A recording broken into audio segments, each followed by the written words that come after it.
क्या बादलों की मौजूदगी के बावजूद आपकी जिल्द धूप से झुलस सकती है? जी बिल्कुल ऐसा हो सकता है और इसकी वजह ये है।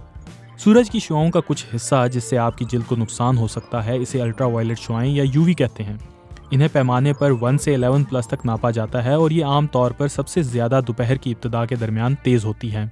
इक्वेटर के करीब मकामात पर सारा साल यूवी की सतह ज्यादा रह सकती है। तकरीबन 90% यूवी शुआएं बिखरे हुए बादलों से गुजर सकती हैं, इसलिए ज्यादा बादलों वाला दिन भी खतरनाक हो सकता है। हमारे जिस्म को विटामिन डी बनाने के लिए यूवी शुआओं की जरूरत होती है, जो हमारी हड्डियों, खून के खलियों और मुदाफियती निजाम के लिए अहम होता है। लेकिन हद से ज्यादा यूवी की वजह से जिल्द का झुलसना, जिल्द की उम्र में इजाफा और कैंसर के खतरे में इजाफा हो सकता है। साल 2022 में पूरी दुनिया में 15 लाख से ज्यादा अफराद में जिल्द के कैंसर की तशखीस हुई थी।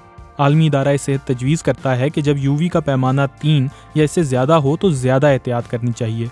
ऐसे हालात में महफूज रखने वाला लिबास और कम से कम SPF 30 वाली सनस्क्रीन का इस्तेमाल तजवीज़ किया जाता है, जिसे हर 2 घंटे के बाद दोबारा लगाना चाहिए। कोशिश करें कि दोपहर की धूप से बचें, साए का इस्तेमाल करें और सन ग्लासेस लगाना मत भूलें, क्योंकि यूवी शुआएं आंखों को भी नुकसान पहुंचा सकती हैं।